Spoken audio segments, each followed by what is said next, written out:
All right, we are live on Facebook, so we are up and running. Welcome, Jason and Adam, to the Everyday Riches Show without Barb, as she's having technology issues. No surprise to our viewers that there are technology issues being had. How are you guys? Doing awesome. Thanks for having us. Enjoying a nice sunny day here in Metro Detroit for a change. Nice until the rain and power outages come, which I'm sure will be soon. We'll take this while we can get it. I thought I was going to invest in a boat just to be able to get to work back and forth down the streets. It's been nothing but rain here. Unbelievable. This is the year that I've been really meticulous on my garden area, and like I've been weeding and going to town. This whole area of our yard that I've told my wife and I've said out loud for years that I was going to hit. We're finally making progress, and it's rained for like 2 weeks, and all the weeds that I weeded are back. Oh man, back to the drawing board, Jason. Back to the drawing board. And the mosquitoes. Oh my God. Oh man. Yeah. So, this is my first time without Barbara. I'm used to Barbara's witty comments on Everyday Riches. So hopefully she'll be on here shortly. There's apparently a storm blowing through in Chicago, where she is at, and her internet was not working very well. But incredible guests. In introduction, Adam and Jason. I've been able to work with them now for a few months, and on their business, and just see the difference that they bring to business, and excited to have this conversation because I think it's a very important one to be having right now for small business and small to medium business size business owners. So tell me a little bit about yourself. So our stories kind of intersect both professionally and personally. Adam and I have known each other for Adam, almost 30 years, I think, at this point. We're dating ourselves, Jason. Yeah. So we grew up as friends, and both started our careers on different professional paths. I have a legal background.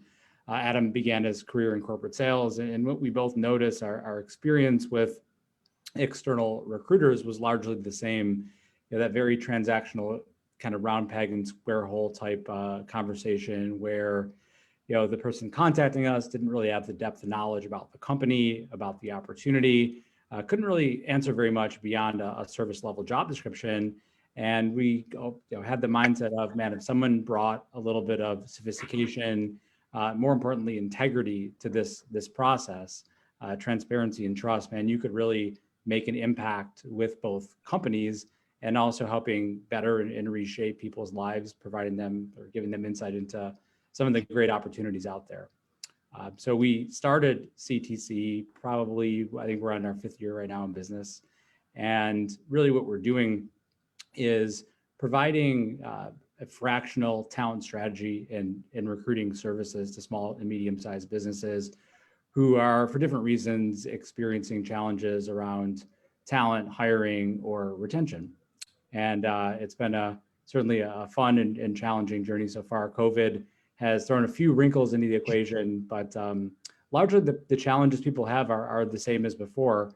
But what COVID has done is caused a lot of people to rethink the old way of doing things, and they're looking at talent and people a little bit differently. I love that, the rethinking the way things have always been done. If anything, COVID has brought a lot more of that. I know you guys we've talked a lot about job descriptions, for example, and job descriptions that people dust off annually or whenever they need to hire, and they've been around for 15 years, and we just get so mundane with these everyday actions. So tell me more about some of those changes that you can see that are helping your clients. Yeah, well, Jason, it's a great question. And, we're asking the questions that we're asking business leaders now are, when was the last time you updated your job descriptions? Was it 5-10 years ago? Has it been since COVID, right? Because things have changed. And if you look at the workforce and job candidates, they're looking for different things as well, right? So, and I think it's interesting because, you really have to cater to who you're looking to attract, right? Who's your ideal candidate? So kind of in business development, when you have to look at your ideal customer, it's kind of the same thing when you go to recruit. It's a similar process. There's a lot of parallels. You got to look at who your ideal employee would be, or somebody who you'd want inside your organization, and cater to them. And really, what we're finding is, in talking to thousands of people in the workforce, I mean, they're looking to understand a company's core values. They want to see if there's cultural alignment, and they want to understand why this opportunity makes sense for them. Is there an opportunity to grow? So these are the types of things that business leaders were encouraging them to look at, the hiring tools, the job descriptions, the postings they have, to see if there needs to be an update on that, right, in order to have better results in your hiring process. Yeah, Awesome. Just to piggyback on that, we actually met with a client last week. We started working with him in the beginning of COVID. Great company, great mission. People loved working for him, but his job descriptions left a little bit to be desired. And he told us with his existing job description, these are very tough software developers to find. He was getting a hit rate of about 1 qualified candidate per 200 resumes he received. So he met with him last week. So after about 15 months or so of working together, that rate is 3 qualified resumes out of 20. So which is a pretty substantial improvement. So nothing else changed, but better, like Adam mentioned, people that look at their business development, their job descriptions more as marketing materials and marketing tools, they're having success. Those that have the older mindset of our job descriptions, although updated in 2003, are still relevant to the job, they're still experiencing those challenges. I want to come back to this, but Barb did join us. So yeah, hi guys. Hey, Barb. This is so fun. I mean, my little harem here for the day, for the next hour. But I love what you guys just said about of knowing who you're looking for. But it struck me that how many entrepreneurs do not do that for themselves before they try to either hire, or because they don't know what their direction is, they don't know what they want. And it just struck me, it's like, oh brother, that's why it is so important to know who you are within what you do and what you want, because that is what is going to filter down to every one of your employees and the hiring practices that you guys are going to help them with. Yeah. But do you find that lots of companies don't have that at the top, that the leadership is kind of like out there and not quite set in what they're looking for? That's a fantastic point, Barb. And that it's funny because when Adam and I started in this industry, normally what we do is we take an existing job description and spend a little bit of time with the team to understand some of their culture and core values, and then go to market with that job description. What we found after doing this for a long time was, you're right, what is exactly needed out of a role, how success is measured, what the expectations are, what the skill set, competencies, and behaviors of an ideal candidate, what those look like. That was missing in our process. And that's why we partnered with the great folks at Edgewise Strategies, Michelle Laxa, Dan Reinbold, who compromise the other half of our fractional services, where they focus a little bit more on organizational development and design, where they'll work with not just individuals within a leadership team, but the entire leadership team. So everybody's on the same page with not only what does a certain department need out of a role, but what does the organization need out of it? And what's always interesting is when you enter that room, 5 people are in there and they have 5 different ideas of what the job is. And when you leave, a bunch of those aha moments, like, wow, I didn't understand that person's vantage point, or didn't understand how these particular aspects of a job intersect. So it lends itself to a more collaborative and cohesive process right from the beginning. How valuable is it to the company, even outside of the hiring and retention, but having that aha moment and really understanding that you said, that vantage point of an employee or a position? We call it clarity, right?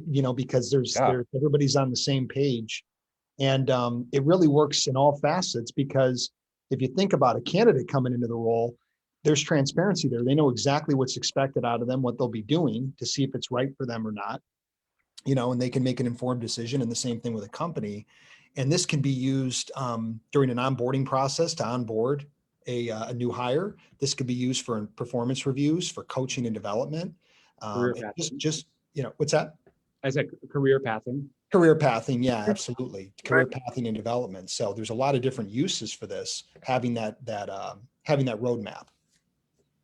Yeah, and Jason, I think the other thing that it does is it gets leadership teams comfortable about having uncomfortable conversations in areas they probably haven't talked about as a collective. Yeah. So Right. once they're done with that part of the process, if there's other areas of the organization they want to examine, you've already built trust with that team. You have an understanding, at least within the scope of a certain role, what's working and not working. And it's a great way to build trust and rapport with your clients. So that as you get to know them and work with them a little more, there's other things you can do to help, whether it's executive coaching or working with high performing individuals in that company to try to, as Adam mentioned before, kind of figure out what that 3 to 5 year plan looks like. Yeah, so it's just a great springboard into just a more transparent and communicative leadership team. Yeah. One of the things that I was just thinking too has it's like, this is why I love this show and talking about all these different subjects, because it really brings to mind the things that were similar and the things that were different. And so I was just thinking, how often do you hear of executives that all of a sudden they've been in a job for 20 years and then realize that they hate it?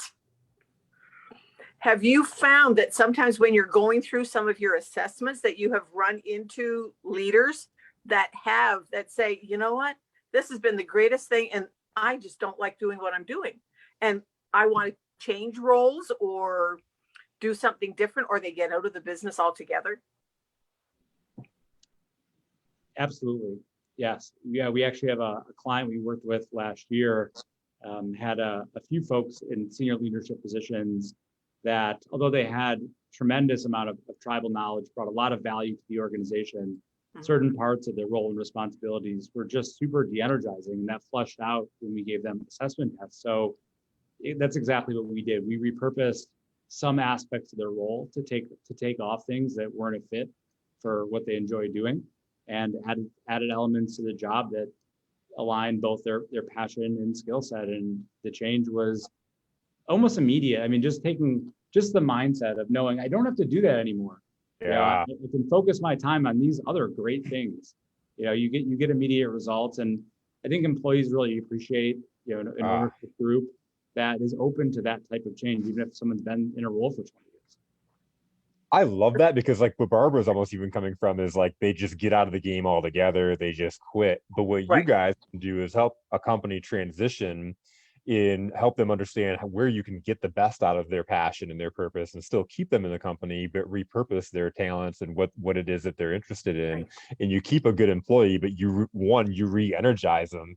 And two, like you said, what kind of trust and what kind of respect do you have for a company that is willing to do that? Because 99% of them are going to be like, bye, it's time for you to go. Yeah, I was doing some research one time on just how much it costs a company to lose a higher end employee. And it's like to the tune of millions of dollars of when they lose them, because of they get exactly what Jason just said, they get burnt out of what they're doing. They're not liking what they're doing. So instead of repurposing themselves and say, hey, you know what? And I've got to take a look at myself. I'm not enjoying this. What is within the company that I can go back to that and use my talents for? What this study showed was that they just quit. Well, then it costs the company hundreds of thousands of dollars all the time when they do that. And so if more and more companies are coming into the space of what you gentlemen are offering them, they're realizing that they can keep some of these high-end executives and just repurpose them. Yep. So that they stay. We had a very scary stat we saw. We had a buddy of ours in the principal in a private equity space, and we actually had him go through and calculate the cost of a hire that didn't work out. And this was over a 4-year period. when it was all said and done, he put all the figures and numbers in. It actually cost the company over $2 million. Whoa. Over 100 man hours wasted. And that wasn't even counting another $400,000 in additional revenue, net revenue they could have received by pursuing business if they had the right person. And talking with them, kind of said Monday morning quarterbacking it, they would have made a better decision. So you go back to, the getting clarity around the role, getting everyone on the same page, having a better process, that probably could have been avoided, and there could have been a better result there. So just to piggyback off your stats, I mean, it can be very staggering. Yeah. I mean, along with that, it was a thing I had done the research just, cause I'm a happiness girl. My mission is to make happiness the norm rather than the exception. And so the World Happiness Report had come out. And I was studying it and just looking at some of the stats. And so then I did a little bit more research on just to see what was available out there. And it is staggering of that, like, happy employees are more productive. They sell more. They do more. They take less time off for sickness. Mm-hmm. All of those things are exactly what we're talking about, that a company can employ if they, get guys like you to come in and go, hey, this is what you need to do within your company. And that's like one of the things that I learned. It's like to get the teams together that are based on the personalities, because each personality has certain values. So if you can put the personalities together that work together, you're going to be so much more productive than if you have the ones that are butting up against each other, or that are the same, so nothing's getting done. That's right. That's exactly right. That's exactly what's happening to people. Yeah, and the assessment testing is a great tool to kind of give you some insight into that. But really, to get a true understanding of people alignment and team alignment, it does take time to get to know, folks at a leadership level, get to know their team members that are underneath them, and also know the candidates that you're speaking to. So in your head, okay, I can see this person aligning really well, and here's why. Alternatively, boy, these people, it's going to clash, even though on paper the resume is perfect, the background's perfect, it makes sense, but something intuitively doesn't feel right about how that relationship may go, and that's what we need to flush out. So it lets companies, focus their questioning and some of their time in the interview room on some of those people skills or soft skills that would give visibility into that, as opposed to just focusing so much on the technical, which is a lot of the time what we see. Right. Yeah. For me, it's the emotion. More and more companies are coming into looking at the emotional quotient, and rather than the IQ, rather than just the IQ, they're looking at the EQ, and that can be more powerful sometimes than the IQ, because absolutely people have to work with people. That's right. Unless you're working by yourself in a think tank, EQ is exactly. Yeah. Barb, that's a great point, because if you think about it, there's a lot of very smart people, but it's inevitable there's going to be conflict. And how do you deal with that conflict in the workplace? And that's where the EQ comes in and serves somebody very well. And then understanding how we all communicate with one another and how to problem solve. Yeah. Exactly. With that said, though, and where that I can see that go, what percentage of companies that you work with do you see, or when you start working with them, do you see when they're going through the hiring process that they hire based off of a feeling? I like that person, and they don't really put the person in the right seat. They just feel like that emotion, they're almost, their EQ is over the limit, and they're just hiring based off of feel. I would say when I started in this industry a decade ago, it was probably like 60%. Like a scary high number. Now that number, I mean, the clients we work with, it's a lot lower because our process obviously guides you down a different direction. But of companies we talk to, maybe going in was a lot higher. Going in, 30, 40%, maybe a little bit more. It's hard to guesstimate the marketplace as a whole, but it's an alarmingly high number, whatever it is. But a lot of it's intuition, though, right? When you don't have the data or anything, helping you out or supporting you, most of it's intuitive, right? So you think you're doing the right things, but there's just no mechanism to substantiate that. I've been on that end of hiring salespeople, and I've consulted companies that are hiring salespeople, and they'll have me sit in on their interview, and they're like, "Oh, I love that guy. I'll get their take first. I love that guy. I'd hire him." Just because he was nice and he smiled and he, like, it was just a couple of different things, but I see a train wreck, and so it's just understanding that sometimes just being nice and cordial isn't making you applicable for the job. Jason, part of what we do though is and Barbara, there is a coaching element, because there is that inherent, if you have a need, right? I want to hire this person. I'm on fire. I need this button a seat. But the one thing that we're working with business leaders is it's very powerful to disqualify somebody, especially if you can do it quickly. So it's kind of the power of, and it's no different in sales, right? If you have somebody that's not a fit for you, from a customer or a prospect, you want to probably disqualify quickly. Very similar in the hiring process as well. You can spend a lot of time and energy going down a rabbit hole with someone who doesn't fit, and it does no good to the person or the company and the resources that are spent. So right. Yeah, it's just so funny. One time, our company we were doing a group, and they were just complaining that stuff wasn't getting done. And what was happening was that they had several of the what we call our A personalities. They were action types, who are the visionaries.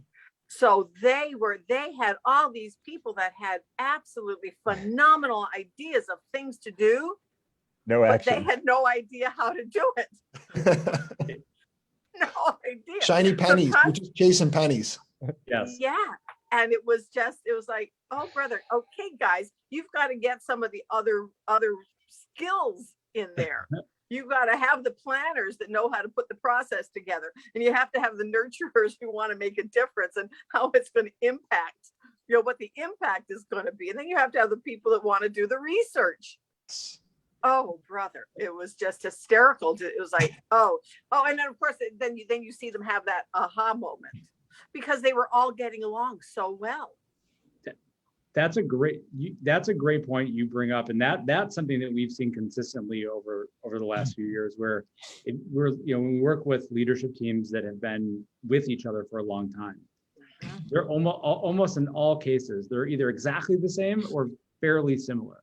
They get along great, but there's all dysfunctional as can be. Yeah. Things don't get done, or things don't get done efficiently, or they don't get done to the degree that it could be done.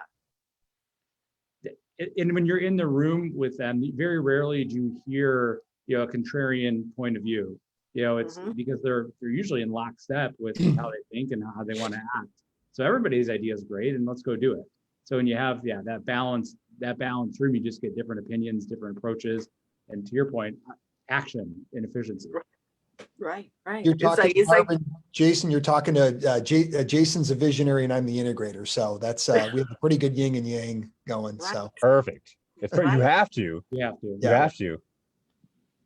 Yeah, and you have to have people that disagree with you in the room, and it might feel uncomfortable. But I remember hearing John Wooden talk about the legendary coach at UCLA, who's won more championships than any other coach in college basketball. He was on the verge of being fired. In fact, in today's standards, he wouldn't have made it to win championships. He would have been fired because his record was mediocre to losing. But he had surrounded himself in those initial years with coaches that just agreed with him, that just made him seem like he was a genius, and he was about to get fired. He said, the greatest thing that I did was I hired a coaching staff of people that argued with me, that pushed my mindset, because now I'm seeing things at all the different perspectives. Yep. Right. It's kind of like joining a mastermind. If you go to a mastermind and everybody's at the same level, nobody grows. Yeah. Nobody grows. So when you go for a mastermind, that sure for that little bit, it's like, what have I done? I've joined this mastermind of people that are so far above me or so far below me, whichever side that you're on. But it is so important to do it, because I have to admit, I have learned some things from people that are brand new, because they have a new perspective. And all of a sudden it's like, Barb, you never thought of that.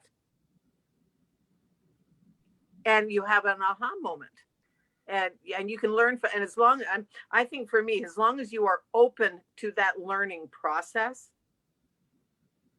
no matter what you do, you're going to be effective.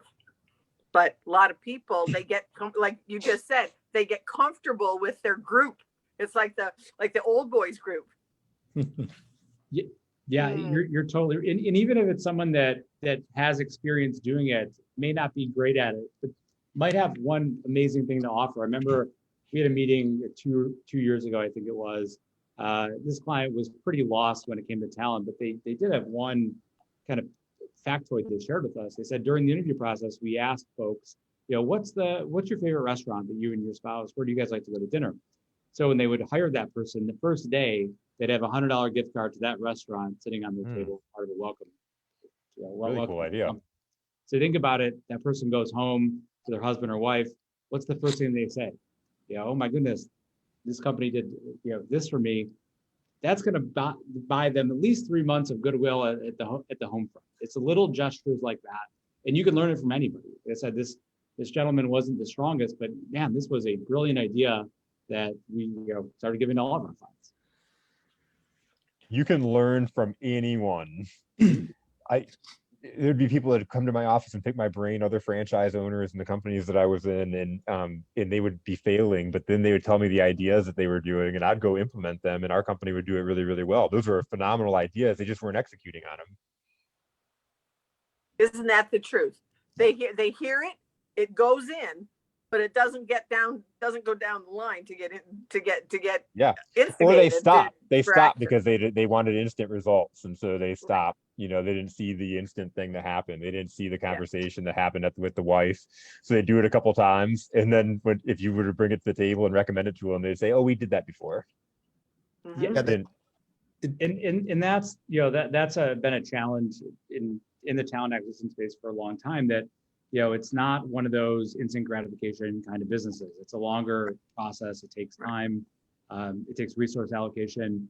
However, when you look at something like we talked about earlier, job descriptions, for example, that's something that can be repurposed and taken into action right away. And you'll see results on that within weeks, maybe even days. So a lot of it is about finding out what are those wins we can get today, start building some positive momentum, get people buying into this. Because unfortunately, if it's going to take 6 months for this to work, it's going to be painful, but we'll get there eventually. I get it from their standpoint. It's a lot of trust and waiting. Mm-hmm. It's kind of like I live out in farm country, so it's kind of like waiting for the crop. The crop gets planted. I like my town. We're surrounded by cornfields and soybeans. And so during the winter, they're absolutely empty. Everything is flat and empty. But then you see them start to plow. Well, then you see the seeding process. But then they're still empty. There's nothing there, just empty fields, until all of a sudden it's like, oh, you see these little things starting to grow. And what's funny is that, like, and I use this analogy all the time. Lots of times, like, they'll plant one year, they'll plant soybeans. The next year they'll plant corn. And they go back vice versa. So sometimes you will be driving by a soybean field and you'll see stalks of corn coming up in the middle every once in a while in the soybean field. And it's because those were the seeds that were planted last year that didn't germinate last year, but they're coming up this year. Huh. And it's like, oh, right. Not everything is going to germinate today. Yeah. Yep. Be patient. Well, Be patient. It's funny you mentioned that, or thinking about planting crops for next year, even if it's a different harvest this year. In talent, it's nothing. It's very similar from a standpoint. A lot of companies we talk to, they have roles that they're hiring multiples for this year, or hey, we have 2 positions in mind for next year. And what we advise a lot of those clients is look at it like business development. Start building out that pipeline. Have a precise idea of who you're looking to target. And even if the hire is not today, build the relationship, get to know somebody, so that when it comes to talent planning and talent forecasting, you say, oh, we're 3 months away from bringing this person on. You already have 3 or 4 people to contact you already know who already know you. You can engage quickly and eliminate a lot of those inefficiencies we see around hiring. Exactly. Because when you're under the gun, you lots of times make a poor decision. because you're just like you're talking about, like Adam said before, or Jason, that they just want butts in the seat. Yeah, don't do it. Well, are they, if they can do it, but then will they be back to see you pretty quickly? It's really just about risk. So if it's reactive and, oh my goodness, we have to hire somebody, let's get that right person in, the chances of that person being the A player that's going to be there in 4 years, 10-20%. I mean, it's a pretty, like, could it happen? Absolutely. But if you keep hitting on that, your next stop should be to the casino, because you're one of the select few, that has sustained success with that type of model.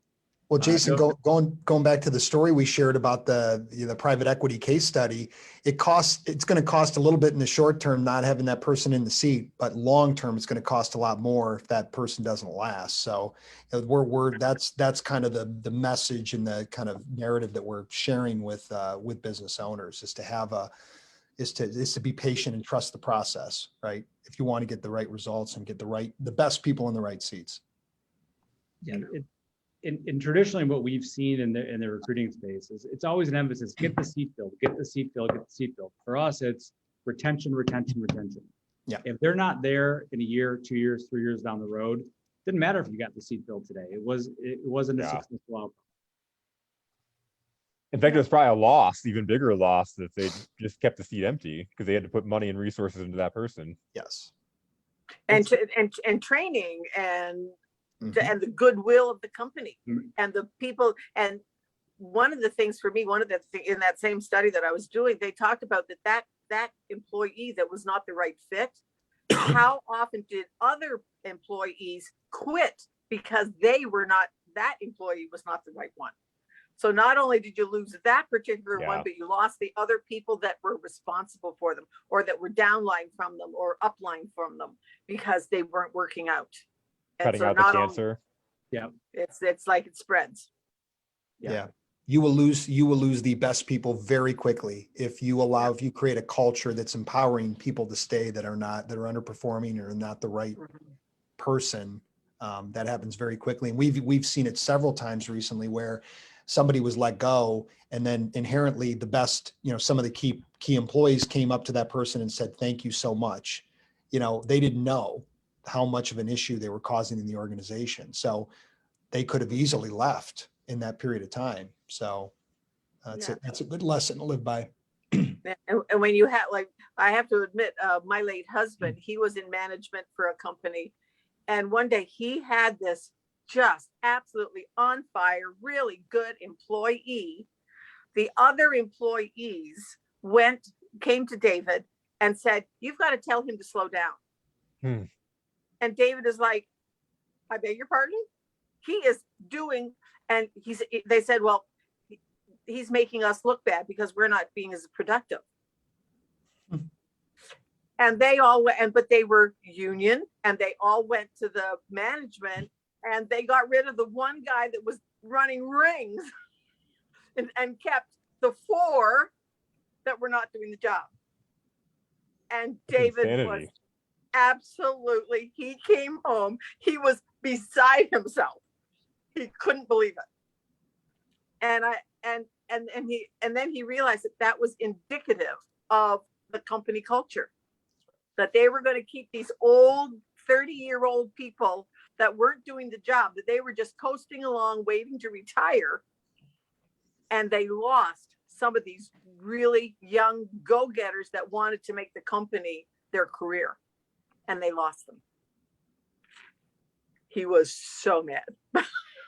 Yeah, rightfully so. And I think going back to talking about getting clarity around the roles and having, Jason mentioned expectations, you can't hide. There's accountability that's created, right? When you have crystal clear expectations for each position, it's very cut and dry during a review process. Moving forward, are you meeting or exceeding the expectations or not, right? So it's harder to hide behind politics or whatever else is going on. Yeah, in a lot of companies that we've talked to over the years who want to keep doing it the old way, it's because they don't want to have that conversation. Right.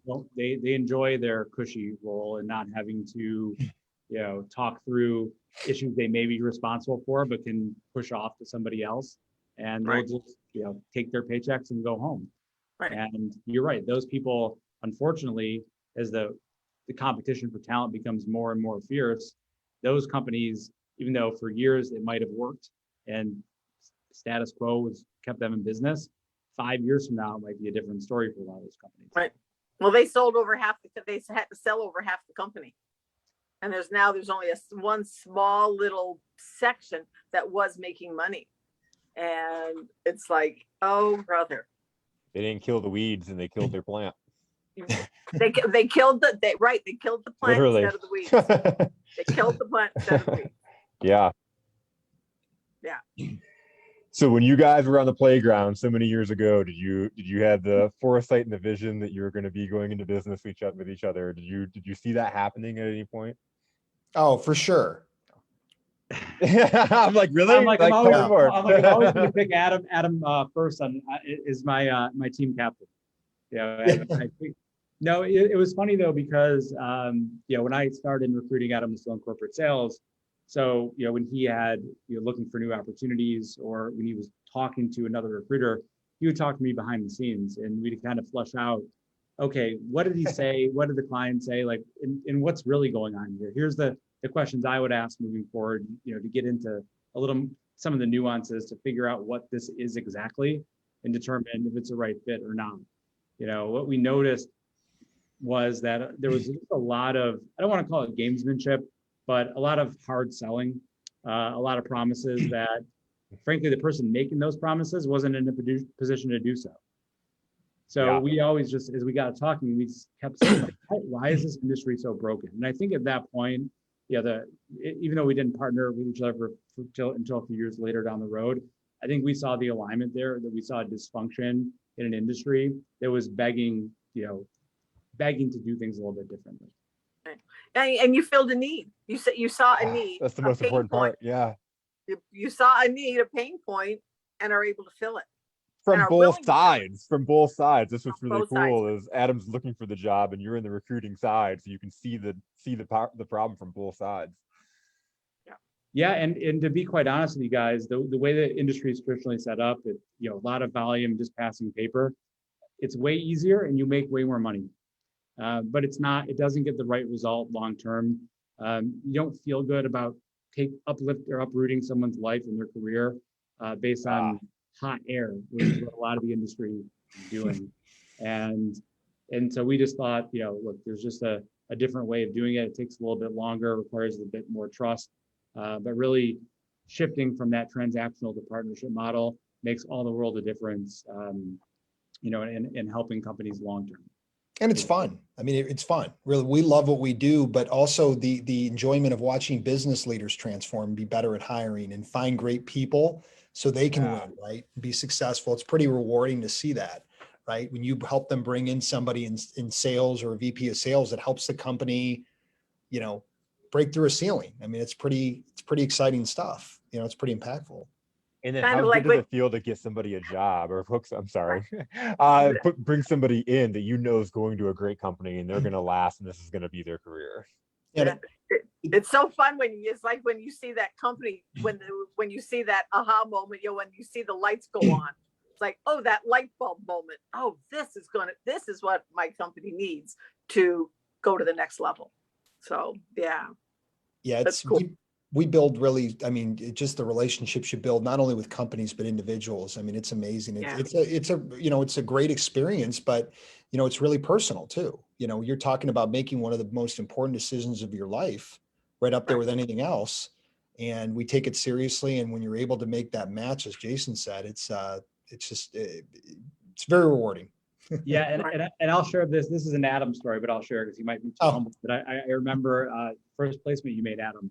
You got a voicemail from the candidate saying, you really, the time you took and the process we ran here, this new opportunity changed the life, not only for me, but for my family. And I can't thank you enough. And that's what it's about at the end of the day. That's what it's about. Thank you. I still have that voicemail saved, by the way. So talk about a why, when you have to wake up and remind yourself why you're doing it. Yeah. Yeah. Yeah. It's just an amazing thing. Like one time a friend of mine called me and she said, Barb, I just have to tell you that you saved, so-and-so's life. And I went, what? And it was like, she said, well, you talked to her about, about my personality stuff and just of being accepting of yourself. And it was like, and afterwards, I mean, and this was like months and months and months later. And I said, really? She said, oh yeah. She told everybody, didn't tell me, but she told everybody else that she had been really seriously in a tough way, emotionally. And can you imagine when you get these executives that feel that way? And that's exactly what happens so often to people that have gone up the wrong, they've been going up the corporate ladder, and then all of a sudden they get to the top and realize that they've put their ladder against the wrong building. We see that all the time. It's unfortunate, but the good news is that, again, companies are starting to become a bit more open-minded about, hey, let's take a look at our people, not just what they're doing, but what value they have, what they love doing, what they don't love doing. And they're putting more time and resources, and really just seem to care a little bit more than it previously. And they're, instead of someone having to leave a bad job to go get a worse job, they're figuring out what can we do with this individual and make them happy and productive. And so I think so many people don't realize that they do have a choice. It's a good point. Right. Kind of like an abusive relationship. Yeah. Yeah, I remember back in my legal days, driving into that parking structure every morning, knowing, man, I'm going to battle with people who are way smarter than me at this and who actually like it. That's the key. That's the key. Like, I'm going to go bury my head in a computer for 12 hours. I just need this day to be over. That was every day, and just, I couldn't imagine doing that for the next 40 years. Yeah. And you don't have to. Yeah. And that's the beauty of it, which is why we are here doing this show and letting people know that there are alternatives. Because and one of my favorite things to say is too, is that you never know who's listening. Like, we don't know who is listening to this. Yeah. And there could be one thing that one of us says that is the light bulb moment, that little spark of hope, spark of shift, and it changes their whole structure of their life. And the testimony to that is, yesterday I was being interviewed on a podcast by a 17-year-old entrepreneur dynamite, and she has a podcast called "What Advice You'd Give to your 17-year-old self" as an entrepreneur.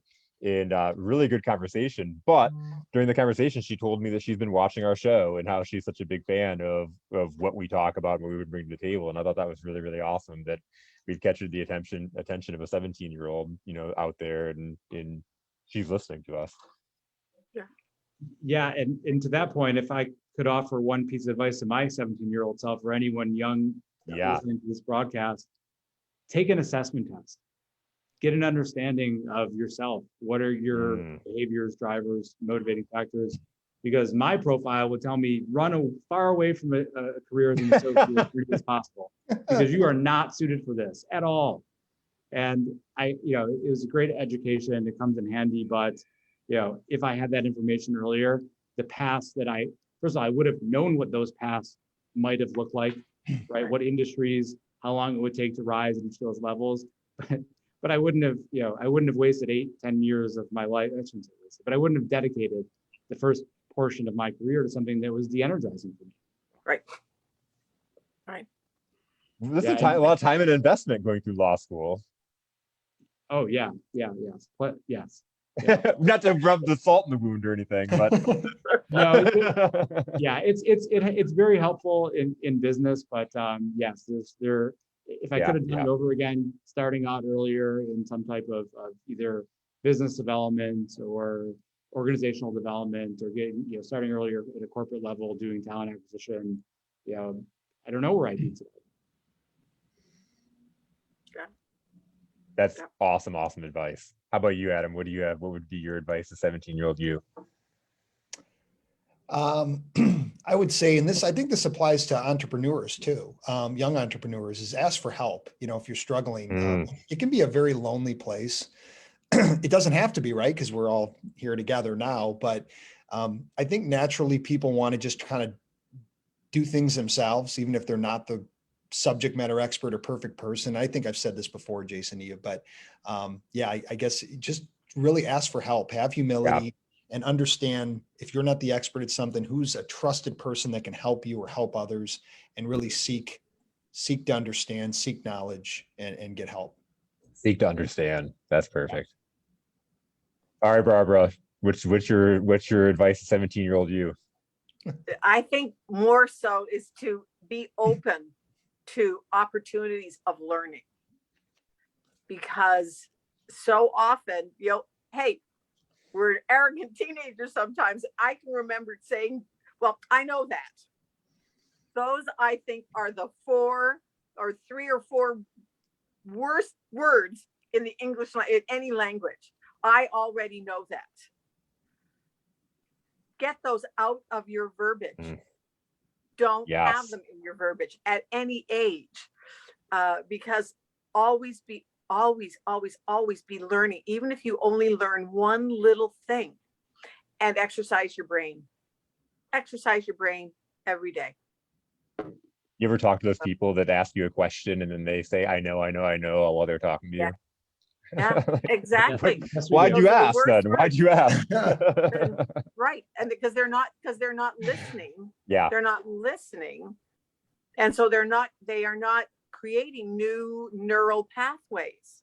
That's why it's so important to exercise your brain. And yesterday I was talking to my co-host on my show yesterday, and it was like, hey, you have to exercise your brain. And I don't know how we even got on the subject. And I said, write for 10 minutes every day with your opposite hand. She said, but Barb, that's hard to do. She said, I can't read it. I said, that's not the point. Mm-hmm. It's not the point of reading it. It's just exercising your brain so that it will be open to the new neural pathways that you want to create every day. But you have to break some of the old ones in order to get the new ones. Yeah. She went, oh, that makes sense. That's great. So brush your teeth. Yeah, brush your teeth with your opposite hand. Brush your hair with your opposite hand. Don't be afraid of failure.